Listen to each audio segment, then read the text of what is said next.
வணக்கம் அன்பு நண்பர்களே, அனைவருக்கும் இனிய வணக்கம். இன்னைக்கு இந்த நகைக்கடன் தள்ளுபடி யார் யாருக்கு வழங்க இருக்காங்க, ஸோ இதை பற்றின ஒரு புள்ளி விவரத்தோடைய டேட்டாபேஸை தான் நம்ம பார்க்க போகிறோம். ஸோ நீங்கள் நம்முடைய சேனலை முதல் முறையாக பார்க்குற நண்பராக இருந்தீங்கன்னா மறக்காமல் ஒரு சப்ஸ்கிரைப் பெல்லை கிளிக் பண்ணி வச்சுக்கோங்க. ஸோ நகைக்கடன் தள்ளுபடி யாருக்கு கிடைக்காது அப்படின்றத பற்றியும் நாம் ஒரு டீட்டெயிலான அனாலிசிஸ் பார்க்கலாம். ஓகேங்களா? ஸோ நண்பர்களே, வாங்க வீடியோக்குள்ளே போகலாம். கடந்த ஆட்சியிலிருந்து தமிழகத்தில் கூட்டுறவு வங்கிகளில் வழங்கப்பட்ட 5 சவரன் வரையிலான நகைக்கடன் தள்ளுபடியை குறித்த முக்கிய தகவல்கள் இந்த வீடியோவின் ஆதாரமாக நம்ம பார்க்கலாம். ஸோ இது உண்மையான ஏழை எளிய மக்கள் பயன்பெற வேண்டும் என்ற நோக்கில் கொண்டு வரப்பட்ட திட்டத்தில் தகுதியான மற்றும் தகுதி அற்ற பயனாளிகளை கண்டறிய அரசு பல்வேறு ஆய்வுகளை மேற்கொண்டுள்ளது. ஒரு குடும்ப அட்டைக்கு ஒரு கடன் மட்டுமே தள்ளுபடி செய்யப்படும்.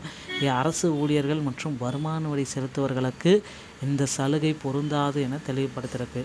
போலி ஆவணங்கள் சமர்ப்பித்தவர்கள் மற்றும் வணிக நோக்கத்திற்காக கடன் பெற்றவர்கள் இந்த பட்டியலிலிருந்து நீக்கப்பட்டுள்ளனர். விவசாய மற்றும் அத்தியாவசிய தேவைகளுக்காக கடன் பெற்ற தகுதியானவர்களின் பட்டியல் விரைவில் வெளியாக உள்ள நிலையில் இது குறித்து விதிமுறைகள் மக்கள் புரிந்து கொள்ள இந்த வீடியோவின் மூலமாக நம்ம சொல்லலாம். குறிப்பிட்ட 8 வகையான அரசு சார்ந்த வங்கிகளில் பெறப்பட்ட கடனுக்கு தள்ளுபடி கிடைக்கும் அப்படின்னு சொல்கிறாங்க. உண்மையான ஏழை எளிய மக்கள் மட்டுமே பயன்பெற வேண்டும் என்பதே அரசின் முக்கியமான இலக்கு. 5 சவரன் வரை முழுமையான தள்ளுபடி. ஓகேங்களா? ஸோ வறுமை ஒழிப்பு, வறுமை கோட்டிற்கு கீழே உள்ளவர்களை பாதுகாப்பது மற்றும் அவர்களின் பொருளாதாரத்தை முன்னேற்றுவது. கணினி வழியில் துல்லியமான ஆய்வு செஞ்சிட்ருக்காங்க. யார் இதில் தகுதியானவர்கள், யார் இதில் தகுதியற்றவர்கள் அப்படின்ற மாதிரி ஒரு துல்லியமான டேட்டாபேஸ் கணினி வடிவில் எடுத்துகிட்ருக்காங்க. ஸோ மொத்தமாக பார்த்திங்கன்னா கணினி வழி மூலம் நடந்த மாபெரும் பகுப்பாய்வில் 48,84,726 தங்க நகைக்கடன்கள் இருக்குது. அதில் 35 லட்சம் பேர் தகுதியற்றவர்கள், 13 லட்சம் பேர் மட்டும்தான் தகுதியானவர்கள். பல லட்சம் பேருக்கு தள்ளுபடி கிடைக்காததற்கு காரணம் என்ன அப்படின்னு பார்த்தீங்கன்னா, மொத்தமாக பெறப்பட்ட 48 லட்சத்துக்கு மேலான கடன்கள் கணினி மூலம் கடுமையான பகுப்பாய்வு, இதில் முறைகேடுகள் கடுமையான வடிகட்டுதல்கள் அனைத்துமே இதில் செயல்படுத்தப்பட்டிருக்கு அப்படின்றத குறிப்பிட்டு சொல்கிறாங்க.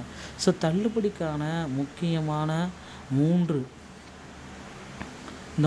சரிபார்ப்பு அட்டவணைகள் இது இருந்தால் மட்டும்தான் உங்களுக்கு தள்ளுபடி அப்படின்றது கிடைக்கும்.